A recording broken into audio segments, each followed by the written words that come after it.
De football a débuté ce jeudi. En Haïti, la fièvre commence à monter. Des écrans géants, de la musique, les fans du football à Port-au-Prince n'auront aucun souci pour regarder les différents matchs de cette Coupe du Monde. Le kiosque Auxide-Gentil, au Champ-de-Mars, est transformé en un stade de foot miniature à l'occasion de cette 21e édition qui se déroule en Russie. Cette initiative de la présidence et de plusieurs autres ministères vise à permettre aux amateurs de foot de vivre en plein air toutes les rencontres sans aucune difficulté. Comment était l'ambiance lors de l'ouverture de la Coupe du Monde? Luxon Saint-Ville a assisté au tout premier match de la compétition. Voici son reportage. 90e minute de jeu. La Russie, pays hôte de la Coupe du Monde, vient d'inscrire son 5e but et signe sa première victoire. Pour ce premier match, les fans du ballon rond étaient peu nombreux au kiosque Auxide-Gentil. L'euphorie n'était pas au rendez-vous, mais l'initiative est saluée par les Port-au-Prinsiens. Pour moi, c'est une bonne initiative qui aide les populations à regarder les matchs. Ce n'est pas quelque chose qu'on trouve tous les jours. Moi, c'est une bonne initiative, donc j'apprécie, moi, Emile. Donc là, c'était au continuer. Gros ballons, drapeaux, décorations de toutes sortes. Le kiosque change de visage. Pour certains habitants de Port-au-Prince, l'installation de ces écrans est plus qu'intéressant. De bon repos jusqu'au Champ-de-Mars, ce citoyen a fait le déplacement en raison de l'absence d'électricité dans sa zone. Pas de courant. Le président va aller au courant. Il te met ton programme courant 24/24, il va aller. Et ça fait ministre là.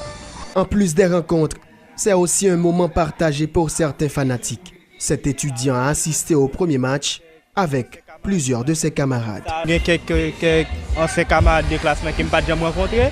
Le fait que je regarde des matchs là, je rencontré avec plaisir. Cependant, pour cette première journée, le soleil s'est mêlé de la partie, ce qui a un peu contrarié les mordus de foot. Ça que je souhaité que vous l'État a fait, rénover plus, mettre des bails pour pas soleil là, et puis mettre de quoi cafétéria pour manger, pour nous capables distraire nous, passer stress. Pour le lancement de la 21e édition de la Coupe du Monde, le kiosque Auxide-Gentil n'était pas bondé. Les fans de foot se donnent rendez-vous pour les prochaines rencontres, et ceci jusqu'à la grande finale, prévue le 15 juillet prochain.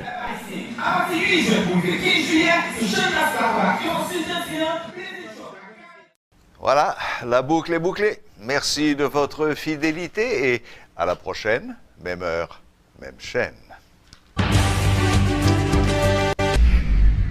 Le président Jovenel Moïse a reçu mercredi les lettres de créance de 3 nouveaux ambassadeurs accrédités en Haïti. Il s'agit d'Héctor Manuel Rodríguez Avellano, ambassadeur du Mexique, de M. Nguyen Tung Tan, ambassadeur du Vietnam, et de M. John Pilbeam, ambassadeur du Commonwealth d'Australie.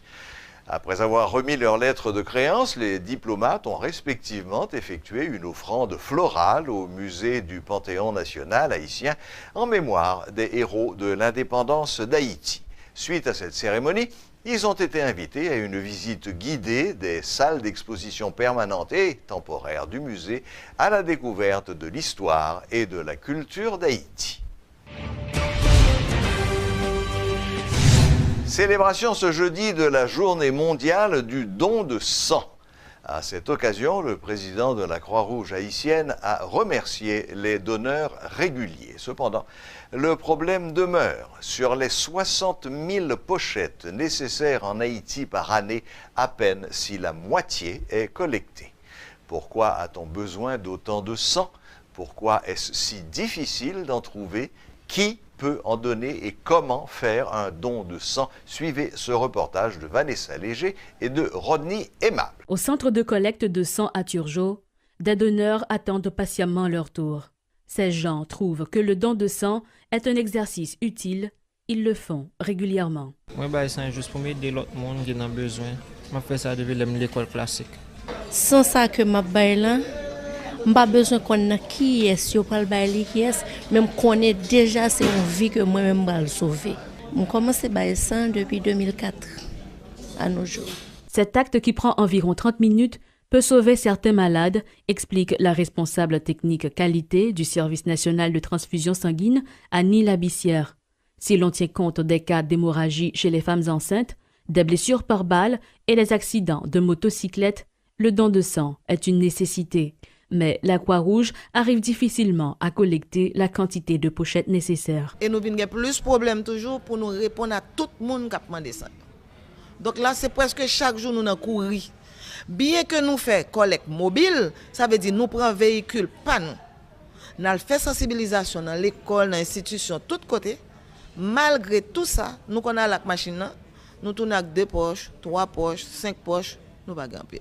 Cette pénurie de sang résulte de la peur des citoyens d'être piqués par une aiguille intraveineuse. Annie Labissière rassure, le donneur ne court aucun risque, des principes de sécurité sanitaire sont scrupuleusement respectés et la personne ne ressentira aucun malaise après l'acte. Et une pochette là, les remplacer immédiatement dans la journée.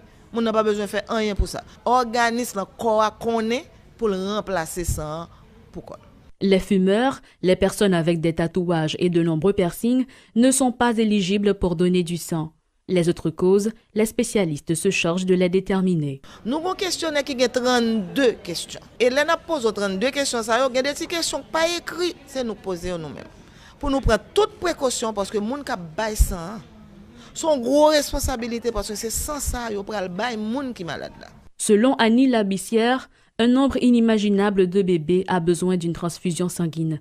Pour leur venir en aide, le président de la Croix-Rouge haïtienne, Guito Jean-Pierre, invite les citoyens à faire un don de sang. Nous demandons tout le monde faut être disponible pour aider l'autre. Et qui ont aider l'autre monde, pas attendre c'est le problème, bailler sang de façon régulière, de façon désintéressée, de façon anonyme. Nous pas encourager don de compensation. Ça veut dire que nous pas encourager les gens à venir sans pour famille. Nous plus encourager qu'on font don volontaire, qui non rémunéré et de façon régulière. La journée mondiale du donneur de sang est célébrée le 14 juin de chaque année. Le thème retenu en 2018, soyez là pour les autres, donnez votre sang, partagez la vie.